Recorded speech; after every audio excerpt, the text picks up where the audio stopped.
Pais brilhantes, professores fascinantes. Parte 1. 7 hábitos dos bons pais e dos pais brilhantes. Os filhos não precisam de pais gigantes, mas de seres humanos que falem a sua linguagem e sejam capazes de penetrar-lhes o coração. Bons pais dão presentes, pais brilhantes dão seu próprio ser. Este hábito dos pais brilhantes contribui para desenvolver em seus filhos autoestima, proteção da emoção, capacidade de trabalhar perdas e frustrações, de filtrar estímulos estressantes, de dialogar, de ouvir. Bons pais atendem dentro das suas condições os desejos dos seus filhos. Fazem festas de aniversário, compram tênis, roupas, produtos eletrônicos, proporcionam viagens. Pais brilhantes dão algo incomparavelmente mais valioso aos filhos, algo que todo o dinheiro do mundo não pode comprar: o seu ser, a sua história, as suas experiências, as suas lágrimas, o seu tempo. Pais brilhantes, quando têm condições, dão presentes materiais para seus filhos, mas não os estimulam a ser consumistas, pois sabem que o consumismo pode esmagar a estabilidade emocional, gerar tensão e prazeres superficiais. Os pais que vivem em função de dar presentes para seus filhos são lembrados por um momento. Os pais que se preocupam em dar a sua história aos filhos se tornam inesquecíveis. Você quer ser um pai ou uma mãe brilhante? Tenha coragem de falar sobre os dias mais tristes da sua vida com os seus filhos. Tenha a ousadia de contar sobre suas dificuldades do passado. Fale das suas aventuras, dos seus sonhos e dos momentos mais alegres de sua existência. Humanize-se. Transforme a relação com seus filhos numa aventura. Tenha consciência de que educar é penetrar um no mundo do outro. Muitos pais trabalham para dar um mundo aos filhos, mas se esquecem de abrir o livro da sua vida para eles. Infelizmente, seus filhos só vão admirá-los no dia em que eles morrerem, porque é fundamental para a formação da personalidade dos filhos que os pais se deixem conhecer, porque esta é a única maneira de educar a emoção e criar vínculos sólidos e profundos. Quanto mais inferior é a vida de um animal, menos dependente ele é dos seus progenitores. Nos mamíferos, há uma dependência grande dos filhos em relação aos pais, pois eles necessitam não apenas do instinto, mas de aprender experiências com seus pais para poderem sobreviver. Na nossa espécie, essa dependência é intensa. Por quê? Porque as experiências aprendidas são mais importantes do que as instintivas. Uma criança de 7 anos é muito imatura e dependente dos seus pais, enquanto muitos animais com a mesma idade já são idosos. Como ocorre esse aprendizado? Eu poderia escrever centenas de páginas sobre o assunto, mas neste livro comentarei apenas alguns fenômenos envolvidos no processo. O aprendizado depende do registro diário de milhares de estímulos externos, visuais, auditivos, táteis e internos, pensamentos e reações emocionais, nas matrizes da memória. Anualmente, arquivamos milhões de experiências, diferentemente dos computadores. O registro em nossa memória é involuntário, produzido pelo fenômeno RAM, registro automático da memória. Nos computadores, decidimos o que registrar. Na memória humana, o registro não depende da vontade humana. Todas as imagens que captamos são registradas automaticamente. Todos os pensamentos e emoções, negativos ou saudáveis, são registrados involuntariamente pelo fenômeno RAM. Os vínculos definem a qualidade da relação. O que seus filhos registram de você? As imagens negativas ou positivas? Todas. Eles arquivam diariamente os seus comportamentos, sejam eles inteligentes ou estúpidos. Você não percebe, mas eles o estão fotografando a cada instante.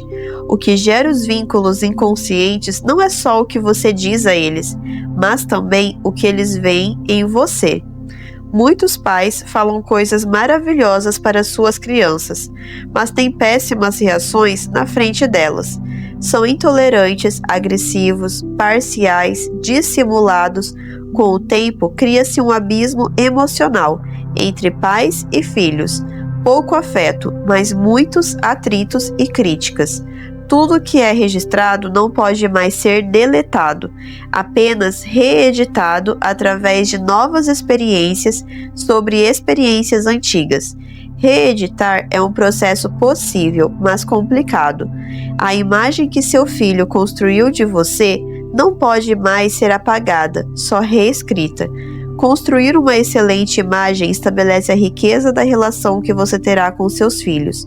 Outro papel importante da memória é que a emoção define a qualidade do registro. Todas as experiências que possuem um alto volume emocional provocam um registro privilegiado. O amor e o ódio, a alegria e a angústia provocam um registro intenso. A mídia descobriu, sem ter conhecimentos científicos, que anunciar as misérias humanas fisga a emoção e gera concentração. De fato, acidentes, mortes, doenças, sequestros geram um alto volume de tensão, conduzindo a um arquivamento privilegiado dessas imagens. Nossa memória tornou-se assim uma lata de lixo. Não é à toa que o homem moderno é um ser intranquilo, que sofre por antecipação e tem medo do amanhã. Fica mais barato perdoar. Se você tem um inimigo, fica mais barato perdoá-lo. Faça isso por você. Caso contrário, o fenômeno RAM o arquivará privilegiadamente. O inimigo dormirá com você e perturbará seu sono. Compreenda suas fragilidades e perdoe-o, pois só assim você ficará livre dele. Ensine seus filhos a fazer do palco da sua mente um teatro de alegria, e não um palco de terror. Leve-os a perdoar as pessoas que os decepcionam. Explique a eles este mecanismo. Nossas agressividades, rejeições e atitudes impensadas podem criar um alto volume de tensão emocional em nossos filhos, gerando cicatrizes para sempre. Precisamos entender como se organizam as características doentias da personalidade. O mecanismo psíquico é o seguinte: uma experiência dolorosa é registrada automaticamente no centro da memória. A partir daí, ela é lida continuamente, gerando milhares de outros pensamentos. Estes pensamentos são novamente registrados, gerando as chamadas zonas de conflito no inconsciente. Se você errou com seu filho, é insuficiente apenas ser dócil com ele no segundo momento. Pior ainda, não tente compensar sua agressividade comprando, dando-lhe coisas. Deste modo, ele o manipulará e não o amará. Você só reparará sua atitude e reeditará o filme do inconsciente se penetrar no mundo dele, se reconhecer seu exagero, se falar com ele sobre sua atitude. Declare a seus filhos que eles não estão no rodapé da sua vida, mas nas páginas centrais da sua história. Nos divórcios, é comum o pai prometer aos filhos que jamais os abandonará. Mas quando diminui a temperatura da culpa, alguns pais também se divorciam dos seus filhos. Os filhos perdem a sua presença, às vezes não física, mas emocional. Os pais deixam de curtir, sorrir, elogiar e ter momentos agradáveis com os filhos. Quando isso acontece, o divórcio gera grandes sequelas psíquicas. Se a ponte for bem feita, se a relação continuar a ser poética e afetiva, os filhos sobreviverão à turbulência da separação dos seus pais e poderão amadurecer. Seus filhos não precisam de gigantes. A individualidade deve existir, pois ela é o alicerce da identidade da personalidade. Não há homogeneidade no processo de aprender e no desenvolvimento das crianças. Vygotsky, 1987. Não há duas pessoas iguais no universo, mas o individualismo é prejudicial. Uma pessoa individualizada quer que o mundo gire em torno de sua órbita. Sua satisfação está em primeiro lugar, mesmo se isso implicar o sofrimento dos outros. Uma das causas do individualismo entre os jovens é que os pais não cruzam a sua história com a de seus filhos. Mesmo que você trabalhe muito, faça do pouco tempo disponível grandes momentos de convívio com seus filhos, role no tapete, faça poesias, brinque, sorria, solte-se, Perturbe-os prazerosamente. Certa vez, um filho de 9 anos perguntou a um pai que era médico quanto ele cobrava por consulta. O pai disse-lhe o valor. Passado um mês, o filho aproximou-se do pai, tirou algumas notas do bolso, esvaziou seu cofre de moedas e disse-lhe com os olhos cheios de lágrimas: Pai, faz tempo que eu quero conversar com você, mas você não tem tempo. Consegui juntar o valor de uma consulta. Você pode conversar comigo? Seus filhos não precisam de gigantes, precisam de seres humanos. Não precisam de executivos, médicos, empresários, administradores de empresa, mas de você, do jeito que você é.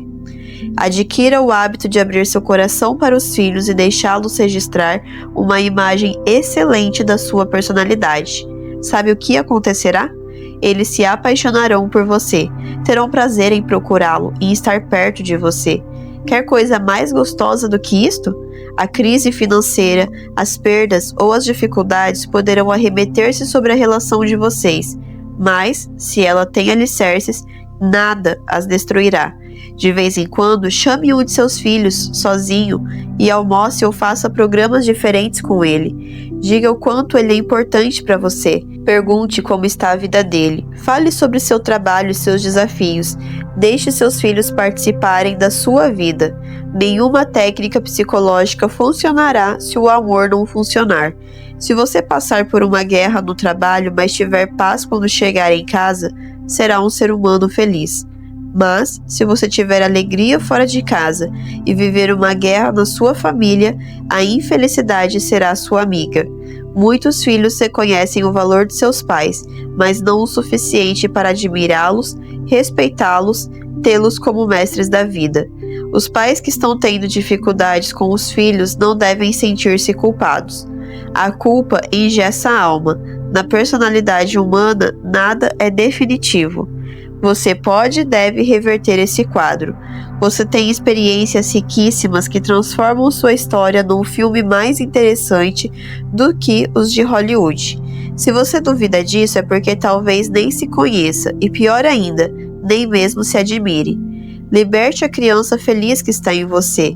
Liberte o jovem alegre que vive na sua emoção, mesmo que seus cabelos já tenham embranquecido. É possível recuperar os anos. Deixe seus filhos descobrirem seu mundo. Abra-se, chore e abrace-os. Chorar e abraçar são mais importantes do que dar-lhes fortunas ou fazer-lhes montanhas de críticas.